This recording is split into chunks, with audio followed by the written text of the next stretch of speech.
Сайн бацхан үзэгчтэй, яг үндэ нэвтрүүлгийн өнөөдрийн шин дугаар эхлэхэд бэлэн боллоо. Өнөөдөр манай нэвтрүүлэгт уул уурхайн эдийн засагч, бизнесийн удирдлагын магистр, Гочоос сүрэнгийн Батчаргал хэмээх нэгэн залуу оролцож байна.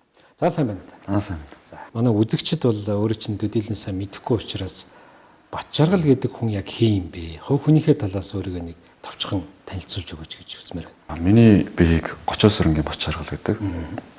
1981 онд Баянгор аймагт төрсөн. Тэнд төрж өсөөд 10 жилийн сургуулаа тэндээ төгссөн. 2007 онд Монгол Улсын их сургуулийн уул уурхай эдийн засагч мэргэжлэр Монгол Улсын их сургуулийг төгссөн.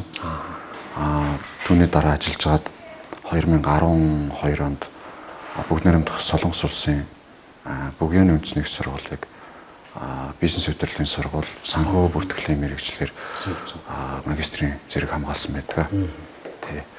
Тэгээд нийт ажиллаж явах хугацаанд бол ер нь бол уул уурхайн салбар, тэгээд барилгын салбар, тэгээд нэг шинэ хэсгийн төсөлт дээр гэсэн ийм 3 салбар руу ажилласан. Таны хувьд одоо эцэг их гэдэг юм уу, өвөг дээдс, өвөө эмээгээ дурсвал одоо ямар хөө хүмүүс байсан, ямар ажил үйл эрхэлдэг улсад байсан юм бэ? Манай аавын аавыг бол Санг гэж хүн байсан. Баянгор аймгийн Баянлаг сумда сум нэгдлийн дарга хийжсэн хүн байгаад сүүлдээ одоо тэтгэвртэй гарахтаа тэмээчм болоод байжсэн юм хүн гэж намайг бас байхад 5 нас хүртэл одоо өсгөж өмөлж явжсэн хүн байдаг. Ер нь бол одоо Баянгорын хүн тийм. Ээж маань бол Арангаа хүн байдаг. Баянгор Арангаа аймгийн Цэнхэр сумын хүмүүс байт юм аа. Тэгээд одоо аав ээж хоёр маань бол аль аль нь бол байхгүй.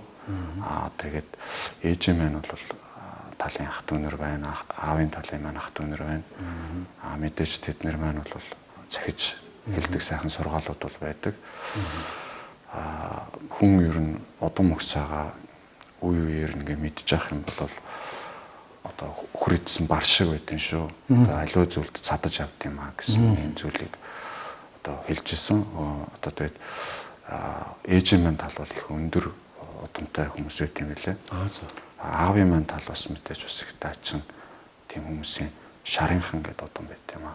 Манай аав бас анх одоо Баянгор аймгийн бүтээн байгуулалтанд нэг техникч байхаас л одоо эхэлж ирсэн гэдэг юм билээ. Барилгын техникч мэргэжил эхлээд эзэмшчихэд дараа нь барилгын инженер мэргэжлэр сураад тэгээд бас хожимоо Оросд бас сурсан юм хүн байдаг байсан. Ер нь тэгвэл танайхан чинь инженер одоо усод байна шүү дээ. Тэгээ ер нь бол аав ээжийн аав маань одоо ингээд миний мэдээ ороход ер нь барилгын төсөв гаргаад барилгын зураг сууждаг хүн байсан л та. Одоо зөөлхөнгөөгөрөө нөө цаасан дээр янз бүрийн бичүүлж бай гэл. Ер нь Баянгор нутгийнхан ер нь их нянгар тийм зарчимтай хүн гэдгээр нь бол бүх хүн мэддэг, хэлдэг байсан тийм хүн байсан. Аливаа ямиг ер нь маш тууштай, маш зарчимтай одоо тийм их үзэл баримталтай хүн байсан л та. Тэгээд тэгтээ ер нь их бүтээн байгуулах ажилтай их сонирхолтой хүн байсан юм болов уу гэж би боддоо. Би өөрөө чинь тухайн нэг сонсч ирсэн. SLT ерөнхий шалгалт гэдэг манайхаа одоо ээш гэж ярьдаг шүү дээ. 2 жил дараалж өгөөд хоёуланд нь одоо нэгдүгüрт явж исэн гэж юм төв. Тэр талаараа нэг ярьж өгөөч. Баянгор аймагт физикийн олимпиадад 10 дугаар ангита ингээд нэг санамсргууч гэх юм уу. Ингээд нэлээд бас оролдчихж орно л да хичээж. Тэгсэн чинь аврах болчихжээ. За. Тэгээд нэг улсын олимпиадад нарт ороод ингээ хөдөөний л хөвгттэй. Тэгээд шалгалт өгсөн нэг номерт нь гараад ирсэн. Улсаас юм уу аймагаас аймагтаа. Аймагаас за. Тэгээд аймагтаа тэгээд шалгалтанд эхний байранд орохоор нөгөө Монгол Улсын их сургуулийн физикийн ангид орчихгүй юу? Шууд урилгаа. Тэгсэн нөгөөт нь урилгатай байсан юм байна лээ. Нөгөө цаана юу одоо зүгээр тэр аймагт төрүүлсэн хөлтөд урилгыг өгсөн байсныг би мэдгүй шалгалтанд ороод нэгт нь гарч ирээд нөгөөт дахиж ороод тэгсэн хүрээд ирсэн шалгалтандаа ороод ингээд хотод ингээд хүрээд ирсэн чинь нөгөө мэрэгжил маань бас нэг жоохон сонь санагдаад тохойтой ингээд харсан чинь хүүхд болгонлын эдийн засгч юм шиг хуульч юм шиг тий. Тэгэхэр зэрэг тэгэл багш магтаж хэлэхгүй нэг сургууль хайж явчихгүй. За. Тэгээд дахиад гэртээ очиод бас мэдээ жоохон бэлдэж чаад. Тэгээ хавар нь дахиад шалгалтанд орсон. Тэгсэн нөгөөх маань дахиад нэгтэнд байж лаа юм л да. Тэгээ яг зүгээр ер нь бол тухайн үед яг 100 гэдэг оноогоор л явж ирсэн. Тэгэл 100 аваад итгэлвсэн. Тэгээ бас Аз эз ч юм уу бас анханаас тэр үедээс мэдх юм мэдчихсэн юм шиг үлээ. Тийм ба. Тэгэл ер нь уул уурхайн эдийн засаг гэдэг. Тэгээд одоо санхүү эдийн засгийн их сургуулийн одоо Нэхлэн бод бүртгэлэн гэдээ орчихсон. За. Тэгээд эндээсээ гадагшаа шалгалт өгөөд Турк улс руу явчихсан. Тэгээд Турк улсын засгийн газрын тэтгэлгээр яваад тэгээд одоо турк хэл, англи хэл эдгээр мэдээд байгаа нь одоо тэндээс учиртай л да. Тэгээд турк улсад сурж байгаа тэндээсээ бас нэг хэдэн жил сурж аваад хувийн шилтганаар буцаад улсдаа шилжээд ирсэн л дээ. Тэгээд Монгол Улсын их сургуулийн одоо тэндээ цаана геологийн сургууль сурч ирсэн учраас одоо хуучин явхаас өмнө Нэхлэн бодох мэрэгчлэр сурч ирсэн юм байна гэд. Тэгээд уул уурхай эдийн засгийн анги юм байна гэдэг боловсролын яамнаас нөгөө чиглэлдээ оруулж өгч байгаа юм л да. За тэгээд яг ингээд нөгөө турк улсаас хүрээд ирсэн нөгөө Монголдоо шилжээд ороод ирсэн хүүхэд чинь элчин сайдын яамныхан маань турк элчин сайдын яамныхан энэ нэг төгсөгч одоо тэнд сурч ирсэн хүн ирсэн байгаа. Тэгээд бас тухайд нөгөө орхны хөндөд 50 км замын төсөл хэлж ирсэн. Тэгээд тэн дээр бас хилтэй хүн хэрэгтэй байна гэд тэгээд надтай нэг холбогдчихсэн. Тэгээд хэдийгээр одоо диплом аваагүй ч гэсэнтэй одоо нөгөө ажил дээр орж нэг 2 жил ажилласан байдیں۔ Тэр нь бол миний амьдралын анхны одоо ажил одоо замын сектороос эхэлж исэн гэх юм. Ажил хөдөлмөрийн гараа тэндээс эхэлж исэн байгаа юм шүү. Нэг тийм нэг төвхтэй байдаг. Тэгээд сургуулаа төгссөн дээрээ оюут толгойд ажилд орж ирсэн. Тэгээд оюут толгойд ажилд ороод орчуулагч гээд очсон. Тэгээд орчуулагч гээд очсон чинь бичиг цаасан дээр орчуулна. Өмнөх нөгөө туркийн төсөл шиг тийм байгаагүй. Ер нь удирдах шатны биш шууд л одоо бүх ажлыг доороос нь уурхайн бүх ажлыг биеэрээ хийж үзээд ингээд бүх юмыг зааж өгöd нөгөөдхөө өөрөө ойлгож ш хүнд хэлж өгд юм байна. Тэгээд ингээд бүх юмыг ингээд заалгаад суралцсан шүү дээ. Тэгээд нэг 1385 метр рентер эхний шафтыг дуустал нь явж ирсэн. Тэгээд МСС групп тэр үед уул уурхайн салбар анхлан байгуулад тэгээд бас уурхайн хэд хэдэн төсөл эхлүүлж ирсэн. Тэн дээр нь эдийн засгчаар орж ирээд тэгээд бас тийм хэдэн техник эдийн засгийн үндэслэл тооцоо цаан гарсан да. Ингээд бас тэндээ ажиллаад явж байтал бүгд нэрмт Солонгос улс руу явах одоо шалгуурыг тодорхой хэмжээнд даваад гарчихсан байсан. Тэгэл Солонгос улс руу гинтхэн явбал 2008 оны 8 сард яваад тэгээ 2012 оны 2 сард төгсчод 3 сарын 10-нд ирчихсэн.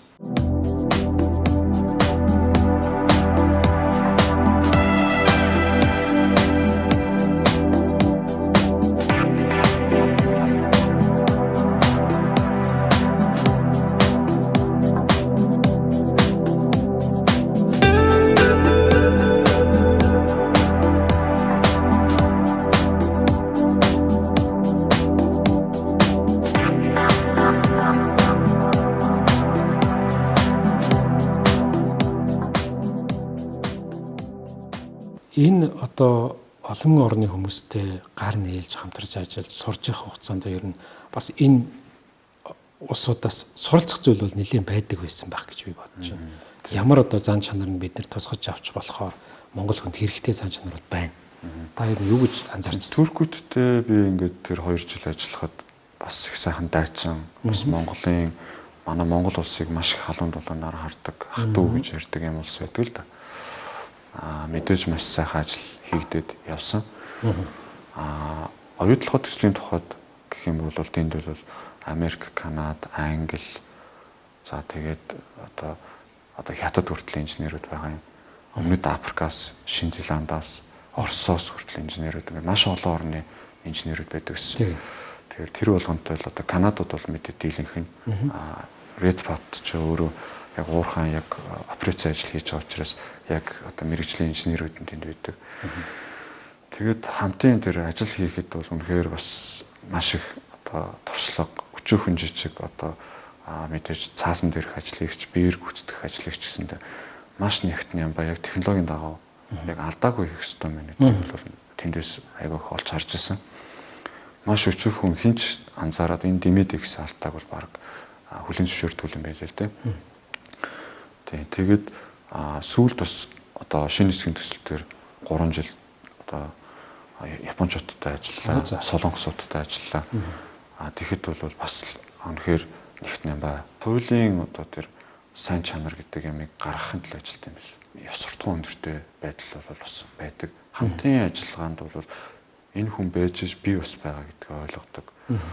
Тэгээд бас нэг асуудал нь манай зүгээр би урт хугацаанд бодож явсан зүйлтэй.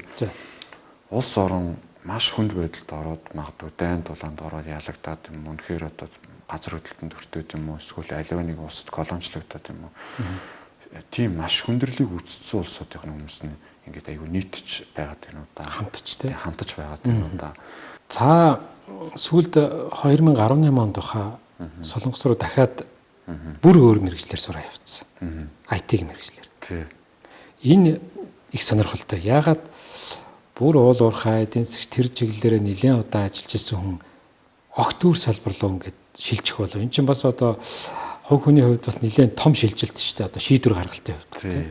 Монголын уул уурхайн салбар бол үнэхээр хүчтэй хөгжиж байгаа нь үнэ. Гэхдээ нөгөө талдаа болохоор яг ингээд уул уурхайн одоо лиценз эзэмшигч, тухайн баялагийг эзэмшигч компаниудтай уулзаад энэ нь голцоо одоо гадаадын одоо болчихсон байдаг. Тийм болохоор одоо мэдээж иргэн миний хувьар Монгол улсын иргэн миний хувьар ингээд бодохоор бид нэр явандаа энийг дуусгаж байгаа хардаг л да. Дуусч штэ гэдэг харж байгаа. Тэгээд хожмын хоочин мэдээж ингээд үр хөвгттэй болохоор хүн чинь үр хөвгттэй болохоос өмнөх бодол өөрчлөгдөд эднэрт маань юу үлдэх гэж байна гэж боддог ч юм уу. Тэгээ бид нэр өөрсдөө дэлхийн зах зээл дээр хүрэх бүтээгдэхүүн яаж гаргах юм болоо гэдэг нэг бодол ер нь их удаа хугацаанд ер нь эхнээсээ л байсан. Одоо Солонгосын хөрөнгөний бирж дээр би 1 жил ингээд жил 4 сар ажилласан байдаг. 16 сар дадлагчдаар оюутнаар ажилласан байдаг. Тэгэхэд энэ дээрээс маш их зүйлийг олж харахад гадаадын зах зээл дээрээс одоо орлогыг яаж авчрах вэ гэдэг тооцоон дээр голлон ажиллаад байгаа харагдаад байдаг. Тэгэхээр манай эдийн засгийн салбар бол ард ирэг дээрээс хураасан татвараасаа биш ерөнхийдөө гадаадын зах зээл дээрээс яаж хөрөнгө авчрах вэ, орлогоо яаж авчрах вэ гэдэг дээр голчлон бодох хэрэгтэй болов. Одоо өөрөөр хэлбэл улстай яаж валют оруулж ирэх вэ гэдэг асуудал шүү дээ. Тэгээд мэдээж програм хангамжийн салбар руу 2018 онд ингээд ажиллаа өгөөд Солонгос улсын Каннан Вонжогийн үндэсний их сургууль гэдэг рүү софтвер инженерингээ сурахаар ингээ яваад одоо ингээ суралцаад явж байна л да. Тэгэхэд бол софтверийн энэ програм хангамжийн салбар руу шилжсэн шалтгаан ч гэсэндээ хийж байгаа бүтээгдэхүүн нь хийцэн байхад мөнхөөр үлддэг. Магадгүй тэр хүн өгцөн байжсэн ч гэсэндээ орлого олдог, унтчихсэн ч орлого олдог гэдэг. Одоо эн чинь бид нэр мэдээж өөрсдөө биш одоо ирээдүйн хуучин залуу үеэ бид нэр одоо энэ програм хангамжийн яг энэ тархинд хуурхаагаа яаж авах вэ гэдэг асуудлыг би бодож эхэлсэн юм. Тий. Газар доорх бодит баялаг бол мэдээж тодорхой хэмжээний дараа хугацааны дараа дуусах нь тодорхой байдаг. Нөгөө хязгаартай нөөц. Хязгаартай байдаг. Өмнө нь одоо Солонгост сурж ягаад дараа нь олон жилийн дараа эргээд дахиад Солонгост очих хоёрын хооронд ялгаа юм байна. Хөгжлийн төвшин хэр болж байна? Жишээ нь одоо оюутны үнэмлэх гэдэг чинь карт байж байгаа гэсэн бол одоо утсан дотор байж байгаа болсон. Тий. Тэгээд хоол моол одоо итгэхэд одоо утсан дотроос зөвхөн ингээд төлбөр нь ингээд дуудагдаа явчихна. Багш нарыгаа ерөөсөө олж үзэхгүй байна. Багш нар байдгүй. Бүр ингээд би бүр нэг семестр яваад тэгээ яаж хичээлэх? Алгоритмик хичээл байхгүй. Алгоритмик хичээл дээр нэг удаа багштайгаа ерөөсөө нэг семестр тааралдаг байна.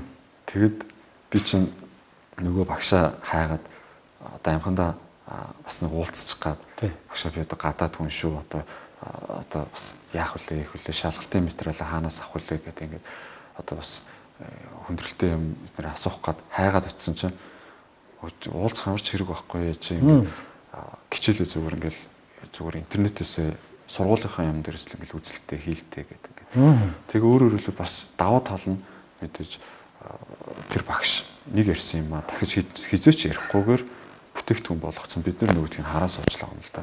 Өөрөөр хэлэх юм бол эн чинь баг алсын зайн сургалт нөгөө онлайн сургалт энэ гэдэг чинь тэнд бүр утгаараа төлөвшсөн биш үү? Тий, харин тий. Тэгээ би чинь нөгөө багштай хэлж байгаа юм л да. Үгүй энэ би бол өмнө нь төгссөн юм л да. Тэгсэн чинь одоо ингэсэн чинь бүр ингээд айгүй өөр болсон энэ улс чи яач вэ гэсэн чинь. Үгүй энэ чинь 2001 оноос эхлээл энэ аж үйлдвэрийн 4-р үе гэдгийг чинь ингээд яриад явцсан байхгүй да. Аж үйлдвэрийн 4-р үед бэлтгэсэн байхгүй да. Тэгээ одоо багш нар гэдэг чинь бүгдээрээ судлаач, контент боловсруулагч болчлоо. Бид нэр юун дээр алдаж болох уу, юун дээр хүн анзаарах уу гэдгийг л судалж байгаа. Хүн ингүүл ойлгож байна, ингэхгүй л ойлгохгүй байна гэдгийг л судалж байгаа, хийж байгаа.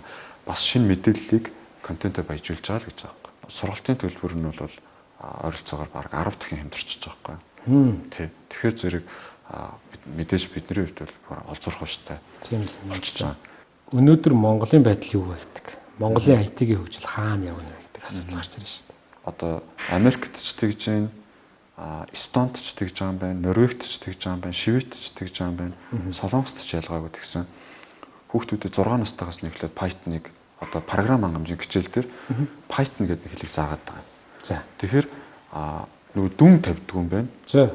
Тэгээд ерөнхийдөө бол зүгээр л одоо ахлах сургуульд дүн тавьдаг учраас хүүхдүүд нь айдас байхгүй. Дээрэс нь програм хангамжийг ингээд бүр хар багаас нь ингээд А үсэг шиг зүгээр ингээд заагаа явахаар тэр чинь хүн харахад энгийн синтакс учраас энгийн ойлголт аваад магадгүй 10 жилийн дараа 16 настай нэг үеийнхэн бүгдээр 10 жил програм хангамжийг сурцсан байна л гэсэн болчихж байгаа. Эртнээс бэлдэж чинь гэсэн. Тийм, ер нь бол манай дээр ер нь зарим юмн дээр бол маш их хурдтай айгүй хөгжил сайтай явдаг л да. Зүгээр анзаарчихсан юм бол банкны салбар дээр. За. Яг л энэ магадгүй маш өндөр ашигтай байдаг болоод тэрийг бас дэлхийн зах зээл дээр байгаа тэр дижитал электроникийн хөгжлөөс гоцроохгүй авч яваад байгаа шиг байна. Аж үйлдвэрийн 4-р үе чинь өөрөө интернет ороод ирсэн учраас тэр шилэн кабель өөрөө хаягдаад дээрээс нь нөгөө суперкомпьютер маань өөрөө хөдөлгөөнт жижиг юм мобайл девайсууд болчихж байгаа байхгүй гар утаснууд болцсон. Тийм учраас одоо өмнө нь 300 сая хүн 3 тэрбум хүн нэг асуултанд хариулах боломжгүй байдаг гэсэн бол нэг асуудлыг харах боломжгүй байдаг гэсэн бол нөгөө мэдээлэл маань өөрөө хэвтэй болон хөндлөн чиглэлтэй одоо мэдээлэл дүүрт нууц байхгүй болчлаа гэсэн үг л тийм. Тэгээд нийгмийн бүх давхарга бүх хүн нэг асуултанд хариулж чаддаг болчлаа гэсэн. Тэгэхээр энэ маань өөрөө дээрэс нь аж үйлдвэрийн 4-р үе ингээ явчингууд дундаа альва нэг бүтээгдэхүүнийг үйлдвэрлэж байгаа дундаа байгаа хин нэгнийг холдуулаад байхгүй болгочихж байна гэсэн үг л дээ. Магадгүй хуулийн дээр ард түмэн хэрэглэгч учраас хуулийн дээр хуулийг зохиодог одоо парламентын систем одоо намын систем өөрөө ингээд ерөнхийдөө цаашаана ингээ яг гэрэл гараад ирсэн чинь лаа хэрэггүй болж байгаатай адилхан төмөр замыг тавьсан чинь нөгөө бага уурын техникээр цөөдөг тээвэр одоо транспортейшн байхгүй болсонтой адилхан. Эртний өсөгийн тэр бүр бага хэрэглээтэй адилхан. Одоо энэ IT-ийн салбарыг манай улсын хуулийн салбартай жишээ нь холбоод хөгжүүлж болох уу? Би бол тэрийг одоо сая ингээд суралцаад цаана байж хата хичээл дээрээс олж мэдсэн л дээ. Гэрийн даалгавар дээр хуулийг алгоритмаар болгоод одоо авчрах хэрэгтэй гэж. Тэгэхээр хуулийг бол бас алгоритмчлаад хамгийн гол нь тухайн хууль байхгүй нь хамаагүй байх юм бол үр дүн нь юу юм гэдэг системийн хувьд харах хэрэгтэй байдаг. Тэр хуулийн яг зорилго нь яг юу юм? Тэр нь системээр нь биччихэж хардаг. Нэг жишээ байна л да. Одоо үндсэн хуулийн дээр нэг жишээ ингэж байлаа гэж үтэй. Ард түмний гарт одоо засгийн бүх эрх мэдэл байт юм байна л да. Тийм нэг яг тухайн мөр байна. Тэрийг программист хүн юу болгож бичих вэ гэхээр гарт байдаг гэхээр тэрнгээр юу ч хийж болно гэдэг ингээд одоо уулын програмчлах хэрэгтэй шүү дээ. Ямар бүх төрлийн үйлдэл хийж болно гэж тийм. Алхахдаг бол алхахдаг, бичдэг бол бичдэг, уншдаг бол уншдаг үйлдэл хийдэг. Гэтэл нөгөөх нь үргэлжлүүлээд уншаад үзэхлээр төлөөллийн байгууллага сонгож жоод хэрэгжүүлнэ гэдэг ингээд бичдэг. Тэгэхээр энийг программист хүн яаж харах вэ гэхээр аль нь юм бэ? Зөвхөн тэр одоо засгийн эрх мэдэл гэдэг зүйлийг ингээд ширээн дээр ингээд байж байгаа нь тэрийг танд өхөө гэдгээл сонгоно. Тэгж л бичиж байгаа. Тэрнээс биш маш тодорхой байх хэрэгтэй болчиход байна шүү дээ. Маш тодорхой. Ерөөс тийм 2 3 тийм юу ойлгомжгүй тийм юм байх боломж байхгүй болчих. Ойлголтын зөрүү байхгүй. Ойлголтын зөрүү байхгүй болчих. Тэгжээс нөгөөх маань өөрөө яг зөв ажиллах хэрэгтэй болчих жоохгүй. Тэгэхгүй болохоор яг ингэж системтэйгэр хянаж програмын орчинд ингэж хянахгүй бол нөгөөх маань өөр үр дагавар дагуулж байгаа гэдэг нь одоо хинч мэдхгүй болчихдөг ч юм уу. Тийм чинь.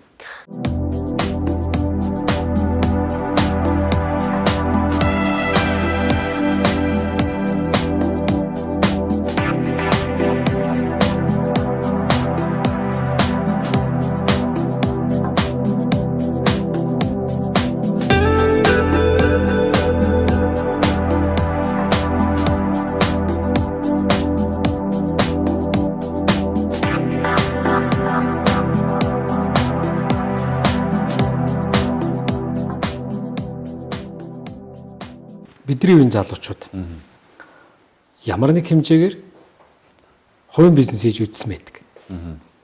Тэгээ мэдээж алдах, онох янз янзын юм байдаг.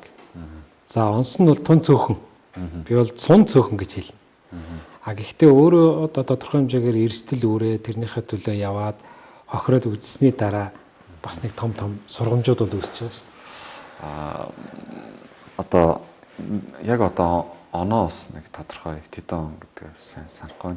Ямар ч үсэн яагаад ч надад нэг тийм хүсэл мөрөөдөл байсан л да.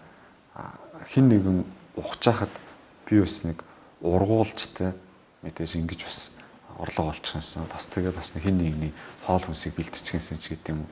Айгу тийм нэг гигэн цагаанаар бодоод тариалангийн салбарлаа орчихгүй. Шинийг санаачилсан биш тохоо үед те. Тариалангийн салбарлаа орчихсон. Тэгээд нэг 1500 гаатай компани нэг худалдаж аваад нөгөө төрөөгөө ороод 700 га дээр Улаанбаатар тарьж үзээд 400 га дээр Арабс тарьж үзээд тэгээ мэдээж өөрт байсан одоо гэр орноо хүртэл барьцаалаад ингээл хамаг юм одоо барьцаанд тавьж гаад тэгээд найз нөхдөөсөө зээл тусламж авч гаад тэгээ ингээ орсон чинь 2 жил болоод очсон. Гэтэ тэр одоо ойцсон шалтгаан нь бол яг жоохон харамсалтай шалтгаан байдаг л да. Тэгээд тэрийг бол энд бол жоохон ярих хэрэггүй баг. Яг нь би аргаа бараад шүүхтчихсэн. Тэгээд тухайн үед бас давхар нөгөө шинэ хэсгийн төсөл дээр явж байсан учраас өөрөө ч оролцож чадаагүй. Ингээ төлөвлөлийн оруулаад 3 удаа ялагдаад тэгэл миний буруу бол үлдчихсэн. Яг нь манай энэ бол манай өөрийн системийн гажигын асуудлыг л би одоо тэнд байсан л гэж одоо харддаг. Тэгээд яг миний өөртөө шилжиж чадаад адилхан миний найзууд донд ч гэсэндээ аюул олон бизнес эхлүүлээд нөгөөтөнтэй унсан байдаг байхгүй юу. Тэгэхээр тийм болохоор бас яг хийж үзээд нэлээд сайн гашраад дахиж баг яана одоо баг хийм оролдохгүй бас ээж маань хүртэл нөгөө инженер хүний нүдээр хараад одоо энэ барилга байсан бол дараа жил барьж болохоо. Тэгсэн эн чинь одоо ингээд энэ жил намартаа ингээд байхгүй болчих юм биш үү. Тэргээл ер нь бол миний хүү жоохон инженерчлэлтэй юм барьж авахгүй бол энэ жоохон тэнгэрээс нь нэлээд хамаатай байна шүү. Тэгэхээр өөрөө 100% хийсэн байна тий. Тэгсэн чинь ган гачиг таарчихлаар 7 сарын 19-нд анхны бороо орчиж байгаа. Тэгвэл тэрнээс хойш нөгөөтг нь айгуугаа урагчингууд би мэдэхгүй юм баярлна. 11 сарын 1-нд нөгөөт нь ногооноор байж байгаа юм. Уулын шар байх хэрэгтэй шүү дээ. Тийм шүү дээ. Тэгэл ингээд маш их олон зуун сая төгрөгийн асуудалд донд одоо гэр орноо хүртэл алдчихсан. Эндээс авсан сургамж юу вэ? Монгол улс өөрөө бизнес эрхлэгч нарынхээ тэр орчин дээр нь судлаач нараа сайн ажиллуулж өгч байгаа юм шиг санагдсан байна. Тэгэхгүй болохоор гам болохоо мэдэхгүй явж идэг. Тийм байна. Тий юм мэдэхгүй явж идэг. Бизнес эрхлэгч бол магадгүй нэг ашиг олох гэж байгаа гэдэл явж байгаа шүү дээ. Чаас. Одоо Монголд болоод байгаа процессыг харж байхад болохгүй бүтэхгүй зүйл нь давмгаалтсан юм удаа гэж надад харагдаад байна. Тэгээ энэ шалтгааныг одоо суур уг язгуур нь юутай холбоотой гэж та ер нь харддаг. Би нэг яг ингээд манай ээжийн талын одоо ах нар бол их сурхий доктор профессор хүмүүс байт юм л да. Тэгээ ах нартайгаач бас хаяа нэг ярина өөрөө ч бас ингээд бодоод ингээд бос тулсуудтай ингээд мэдээж харьцуулаад хараад явжсэн чинь ямар мэдээлэл төр үндэстээр очиж гэн гэхээр бид нэр ингээд хамгийн анх ингээд үндсэн хуулиа 1992 онд оруулж ирэхдээ нэг үндэсний үндсэн хууль олон үндэсний үндсэн хууль гэж байд юм байна л да. Тэгсэн чинь бид нар олон үндэснийг нь авсан юм бэл. Тэгэхээр өөрөө бид нар чинь нэг үндэсний болсон. Тэгэхэд бид нар өөрсдөө нэг үндэсний болсон. Олон үндэстний хууль чинь үндсэн хууль нь юуг эрхэмлдэг гэхээр капиталыг, мөнгийг, одоо хувь хүний өмчийг эрхэмлдэг юм байна. Хүний эрхийг эрхэмлдэг юм байна. Тэр хүний одоо амьд байх, хөрөнгөтэй байх одоо юу гэдэг нь хүний эрхийг дээдэлдэг юм байна. Тийм байна. Тэгсэн нэг үндэстэн чинь тийм байдгүй юм байна тэр. Тэнд тусгаар тогтнол, ард түмний эрх ашиг, газар гэсэн юм гурван зүйл дээр ингэж тэр үндэсний эрх ашиг нь ингэж бүх зүйл нь тэн дээр байж. Тэгээд өөрөөр хэлбэл бид нар анханасаа нөгөө хуулаа авч ашиглахдаа тухайн үед бол олонхон тэр тал руу болцсон гэж хэлээ л дээ. Тэгээгүй биш нэг үндэсний хуулийг санал болгосон юм байл. Одоо манай ээж аах бол одоо амьд сэрүүн ингээ байж ин л да эдгээр нот гэд хүн байж ин. Тэгэхээр тэр хүн бас хэлж байгаа юм л да. Бид нар анханасаа биднэрд бол эрхмийн дээд нь тусгаар тогтнол, газар, шороо одоо ингээд ард түмний эрх ашиг байд юм гэдгээр хуулаа ингээд одоо Япон, Солонгос, Хятадын ч гэдэг юм уу энэ чиглэлийн Аз чиглэлийн бас нэг үндэснийхэн тэр үндсэн хуулийн гормыг гаргаж ирсэн юм билээ. Бас нэг хуулбар. Тэгээд ялагдцсан юм билээ. Тухайн үед түүхэн тийм гэж. Сүүлийн 30 жилд эдийн засаг гэж их явсан. Хүнээ ерөөсөө мартцсан. Хүний хөгжил, хүмүүжил, боловсрал гэдэг их олон юм орж. Зөвхөн мөнгө олох гол яваадсан. Одоо 30 жилийн дараа эргээд харахад байдал ямар дүр зураг бидний хүлээж ийнэ гэж таардаг. Гадны улсуудын үнэхээр энэ хүчтэй явж байгаа улсуудын удирдагч нар нь бүгдээрээ тухайн улстай төгссөн хүмүүс үүдэг. Ихэнх нь. Тийм. Тэгэхээр энэ хүмүүс чинь одоо гадаадаас сурж ирээд улсаа удирдсан хүмүүс биш байдаг байхгүй. Нэгдүгээр тэр хүмүүст одоо тэр үндэсний эрх ашиг гэдэг ойлголт магадгүй тухайн үндэстнийхэн нийт хүмүүс дотор хамгийн өндөр хүмүүс нь байт юм болов. Үндэснийх эрх ашиг, үндэсний хайр одоо хайраар дүрцсэн гэдэг юм уу те. Ийм л хоёр онцлогтой хүмүүс тэр улсууд ч удирдаад гараад ирэхлээр хөгжил цаашаа явчихж байгаа. Бид нэр сүүлийн 30 жил эх орноо тусгаар тогтнолоо ард түмний хайрлах тэр үзлээсээ холдоод гадаад одоо хөрөнгө оруулагч гадаад улсын боловсрал тэгээд одоо капиталыг, хөрөнгөтэй хүнийг хайрлцсан учраас одоо эргээд одоо нэлийн уналтын байдалд орж ирж байна л гэж би таарч байгаа. Тэгэхээр эргээд энэ хүн ардаа бид нэр яг үндэснийг их сэтгэлгээ Монгол улсынхаа хөгжилд хой нэмрээ оруулах тэр чиглэл рүү явуулахын тулд нэн төрөнд юу хийх ёстой юм бэ? Нэн төрөнд бол одоо энэ цахим шилжилтийг оруулж ирээд бид нэр хамгийн түрүүнд улсынхаа тусгаар тогтнолыг ард түмний эрх ашиг гэдэг энэ хоёр зүйлийг бүх зүйлээс салангад гэдэг хамгийн үнд зүйл энэ хоёр гэдгийг ялгаж харах хэрэгтэй байна. Програмчлал дээр нэг юм байдаг л да. Тэр кодон дотор маш олон пункт зэрэг ажиллаж байдаг. Тэн донд глобал пункт буюу ерөнхий пункт байдаг. Тэр пункт бүх пунктууд руу орж даваа эрхтэйгээр ажилладаг байхгүй. Тэгэхээр тэр пунктыг тусад нь гаргаж одоо үйлдэл хийдэг бүтээгдэхүүнийг тусад нь гаргаж тавихгүй болохоор тэр нь дотор холилдоо явчихлаар эсвэл одоо хин нэгэн эзэмшээ явчихараа зэрэгэл болох болчихж байгаа. За өнөөдөр манай нэвтрүүлэгт ирж их сонирхолтой олон төрлөөр ярилцсан танд их баярлалаа. За танд амжилт хүсье. За баярлалаа. За ингээд манай нэвтрүүлэг үгээр дуусч байна.